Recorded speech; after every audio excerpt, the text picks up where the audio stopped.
দলের মধ্যে অভিষেক বন্দ্যোপাধ্যায়ের বিরুদ্ধে ক্ষোভ এখনো আছে যে মমতা ব্যানার্জি মাঠে নামলে এখন মমতা ব্যানার্জির সঙ্গে মাঠে নামার লোক নেই। কিন্তু ব্রত বন্দ্যোপাধ্যায় তো এমন কোনো বড় কেউ নেতা নন যিনি দল ভেঙে বেরিয়ে আসবেন। এরা আসলে গৃহপালিত বিরোধী, এর তো বিকল্প তৃণমূলের কোনো নির্বাচনী ভবিষ্যৎ আছে বলে অন্তত আমার মনে হচ্ছে না।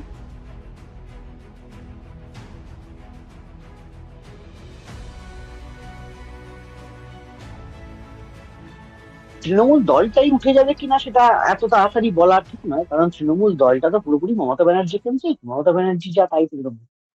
তো আর যারা বাইরে বেরিয়ে এসছেন তারাও ডেফিনেটলি তাদেরকে নিয়ে পাবলিক পারসেপশনে একটা এরকম তৈরি হচ্ছে, জনগণের মধ্যে একটা ধারণা তৈরি হচ্ছে যে এরা বিজেপির আশীর্বাদ পুষ্ট। কারণ ব্রত বন্দ্যোপাধ্যায় তো এমন কোনো বড় কেউ নেতা নন যে তিনি দল ভেঙে বেরিয়ে আসবেন। আর ফলে এই প্রশ্নগুলো বিভিন্ন ভাবে আছে। সংসদীয় দল, বিধায়ক দল যেভাবে ভাঙছে, যেভাবে তাতে সিপিএম, কংগ্রেস এরাও বলেছে যে এখানে থেকে খুব স্পষ্ট ইঙ্গিত পাওয়া যাচ্ছে যে এটা বিজেপির খেলা। এরা আসলে বিজেপিকে ভয় পাচ্ছে, এরা আসলে ভয় পাচ্ছে যে পুলিশ বা এজেন্সি দ্বারা এরা বিভিন্ন ভাবে চাপে পড়তে পারেন। যারা চাপে পড়তে চাইছেন না, যারা আগের জমানাতেও খির খেয়েছেন, এখনো চাপের না পড়ে থাকতে চাইছেন, সেই অংশটাই এই বিকল্প তৃণমূল হয়েছে। এই অভিযোগটা শুধু তৃণমূল নয়, এই কথা এখন বাম বা কংগ্রেসও বলছে। ফলে জনমানসে এদের কতটা গ্রহণযোগ্যতা থাকবে, ভোটের ময়দানে এদের কতটা গ্রহণযোগ্যতা থাকবে, এইটা নিয়ে যথেষ্ট সন্দেহ আছে। দল মানে তৃণমূল কংগ্রেস মানে চিরকাল মমতা ব্যানার্জি। কিন্তু ব্যাপারটা হচ্ছে যে মমতা ব্যানার্জি মাঠে নামলে এখন মমতা ব্যানার্জির সঙ্গে মাঠে নামার লোক নেই। সাংসদ নেই, বিধায়ক নেই, অধিকাংশই নেই। মন্ত্রীরা প্রাক্তন, তারা সব যে যার মতো সন্ন্যাস নিয়ে বসে আছেন বা ওদিকে ভিড়ছেন। কাউন্সিলররা নেই, পঞ্চায়েত প্রধানরা নেই, সবাই যে যার মতো নিজেকে বাঁচাতে ব্যস্ত। চারিদিকে অ্যারেস্ট হচ্ছে, কেউ মার খাচ্ছে। তো ফলে উনি মাঠে নামলেই বা তার সঙ্গে তাকে সঙ্গ দেওয়ার মতো কত লোক থাকবে, কত লোক পাওয়া যাবে, এই প্রশ্নগুলো আছে। যতক্ষণ মমতা ব্যানার্জি আছেন ততক্ষণ তৃণমূল উঠে গেছে এটা বলা হয়তো একটু হঠকারিতা হয়ে যাবে, কিন্তু তিনি কতটা তৃণমূলকে রেলিভেন্ট করে রাখতে পারবেন আহ, সেটা নিশ্চয়ই দেখতে গেলে আর কয়েক মাস অপেক্ষা করতে হবে। তবে এই তথাকথিত বিকল্প তৃণমূলের কোনো নির্বাচনী ভবিষ্যৎ আছে বলে অন্তত এখনো পর্যন্ত আমার মনে হচ্ছে না। কারণ মনে হয় না যে কর্মীদের মধ্যে এদের কোনো গ্রহণযোগ্যতা থাকবে। তৃণমূলের কর্মী সমর্থকরা মমতা ব্যানার্জিকে দেখেই মানে তৃণমূলটা করে।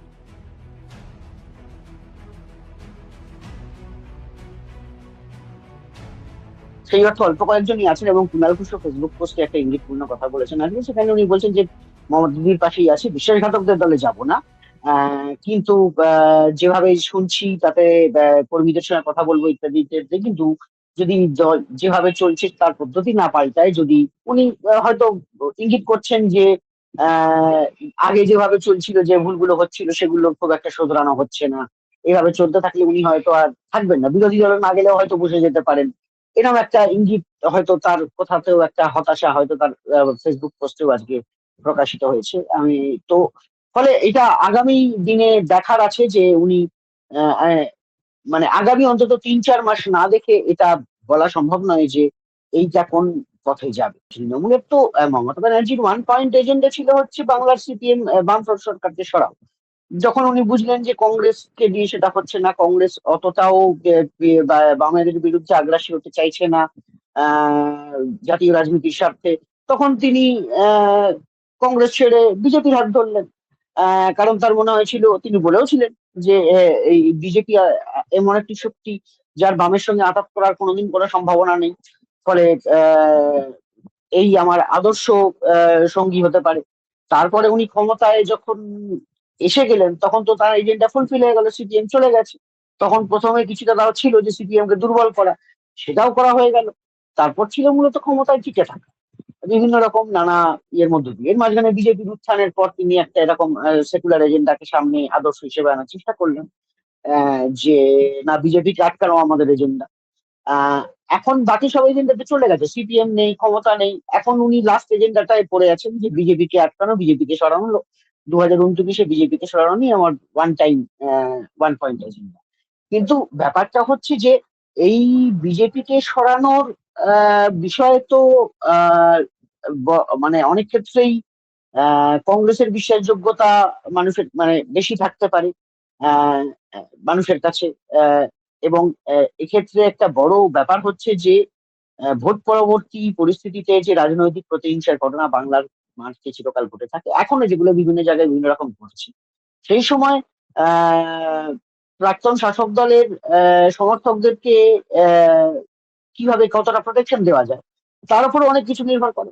বিজেপি যেভাবে একসময় বাম সমর্থকদেরকে প্রোটেকশন দিতে পেরেছিল, এখন বর্তমানে তৃণমূলের কর্মী সমর্থকরা কোথাও আক্রমণের শিকার হলে বাম কংগ্রেস চেষ্টা করবে তাদেরকে প্রোটেকশন দেওয়ার, কারণ সত্যি তৃণমূল নেতারা এই মুহূর্তে কর্মীদেরকে প্রোটেকশন দেওয়ার জায়গায় অধিকাংশই নেই।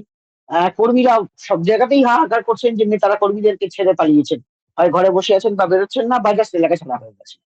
তো ফলে এই যে একটা পরিস্থিতি রয়েছে, এটা আগামী ৩-৪ মাস না গেলে বোঝাই সম্ভব নয় যে এটা কোন দিকে যাচ্ছে। একটা একটা পরিস্থিতির মধ্যে একটা সম্পূর্ণ নতুন একটা পরিস্থিতি তৈরি হচ্ছে, কিন্তু সেই পরিস্থিতিটা কি তৈরি হচ্ছে সেটা এখনো আমাদের সামনে স্পষ্ট নেই। এই সমস্ত নানা রকম মন্তব্যের মধ্য দিয়ে নিজের বিজেপি বিরোধী যে গ্রহণযোগ্যতা সেটা উনি নিজেই অনেকটা খর্ব করেছেন। কারণ বিভিন্নবার বলেছেন যে আরএসএস কে নিয়ে, কখনো বলেছেন যে আরএসএস সবাই খারাপ নয়, কখনো বলেছেন যে আগের আরএসএস ভালো ছিল এখনকার আরএসএস খারাপ। সেই যে যেরকম এখন বলছেন যে আগে বলেছে বিজেপি নিয়ে এক কথা বলেছেন যে বাজপেয়ী আদবানিরা ভালো ছিলেন, মোদী খারাপ। এখন আবার বলছেন যে দিল্লির ইয়ে ভালো, হয়তো বলতে চাইছেন মোদী ভালো, এই বাংলার শুভেন্দু অধিকারী খারাপ হয়তো বলতে চাইছেন। কিন্তু আবার ওদিকে অমিত শাহর বিরুদ্ধে নিজেই অভিযোগ করছেন।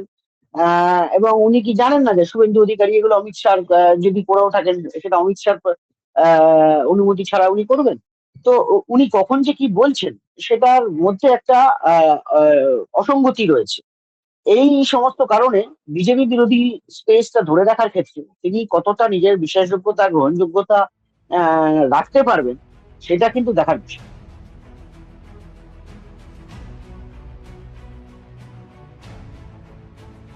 মমতা কোনোভাবেই অভিষেককে ছাড়তে চাইছেন না, সেটা বোঝা যাচ্ছে। মানে অভিষেকের ডানা ছাড়া যেটা চারদিক থেকে দাবি আসছে তথাকথিত, সেটা উনি এখনো পর্যন্ত চাইছেন না, সেটা স্পষ্টই বোঝা যাচ্ছে। কিন্তু এই নতুন যে কমিটি করেছেন সেই কমিটি নিয়েও প্রচুর ক্ষোভ রয়েছে। আমি কালকে এবং আজকে যেটুকু কথা বলে বুঝতে পারলাম কর্মীদের মধ্যে, ফলে এই কমিটি কতটা গ্রহণযোগ্য হবে সে নিয়ে যথেষ্ট সন্দেহ ইতিমধ্যেই রয়েছে। আহ সুতরাং এই এই এই ব্যাপারগুলো আহ এখনো তো পরিস্থিতিটা একদম একটা ঘটমান পরিস্থিতি, চলমান পরিস্থিতি, যে প্রত্যেক দিনই ঘটনা প্রবাহ চেঞ্জ হচ্ছে, পরিবর্তন হচ্ছে, এবং সেক্ষেত্রে এক একটা পরিবর্তিত পরিস্থিতির সঙ্গে খাপ খাইয়ে নিতে উনি কি সিদ্ধান্ত নিচ্ছেন সেটা খুব গুরুত্বপূর্ণ। দলের মধ্যে অভিষেক বন্দ্যোপাধ্যায়ের বিরুদ্ধে ক্ষোভ এখনো আছে, যারা মমতার সঙ্গে এখনো রয়েছেন তাদের মধ্যেও আছে। আহ এবং এই ক্ষোভটা কিছুটা জেনুইনও আছে, আবার কিছুটা যে বিজেপির থেকে খুঁচিয়ে দেওয়া রয়েছে এটাও সত্যি। আহ আহ, আহ, কিন্তু সেটা আছে। এই ক্ষোভ উনি কিভাবে ডিল করবে এটার উপর কিন্তু তৃণমূলের ভবিষ্যৎ অনেকটাই নির্ভর করছে।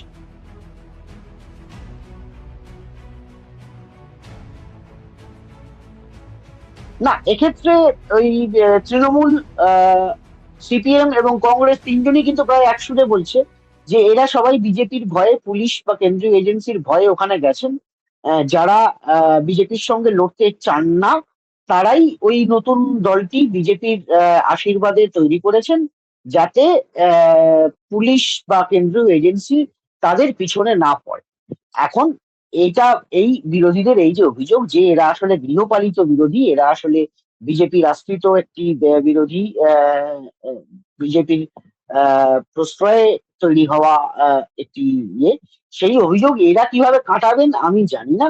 এখনো পর্যন্ত যেটা আমার মনে হচ্ছে যে তৃণমূলের কর্মী সমর্থকদের মধ্যে, সাধারণ কর্মী সমর্থকদের মধ্যে কিন্তু এদের কোনো গ্রহণযোগ্যতা নেই। 5-এ পা দিল ইনস্ক্রিপ্ট। এই 5 বছরে আমরা আমাদের সাধ্যমতো শ্রম, নিষ্ঠা এবং সাহসে ভর করে চালিয়ে গেছি আমাদের সাংবাদিকতা। এক্সিট পোলের মিথ্যাচার ফাঁস করেছি আমরা। গিগ শ্রমিক, পরিযায়ী শ্রমিকদের কথা বারবার তুলে ধরেছি আমরা। প্যালেস্টাইন, বাংলাদেশ নিয়ে কথা বলেছি আমরা। বাংলাদেশের শাটডাউনের দিনগুলিতে প্রবাসী বাঙালিদের তাদের পরিবার পরিজনের খবর দিয়েছি আমরা। নাগরিক সাংবাদিকতা চালিয়ে যেতে গেলে চাই নাগরিকদের প্রত্যক্ষ অংশগ্রহণ। তাই আমরা ডোনেশন ব্যবস্থা চালু করেছি। স্ক্রিনে দেওয়া এই কিউআর কোডে আপনারা আমাদের যে কোনো অঙ্কের মূল্য পাঠাতে পারেন। আপনাদের অনুদান আমাদের নিজেদের কাজ এগিয়ে নিয়ে যেতে সাহায্য করবে।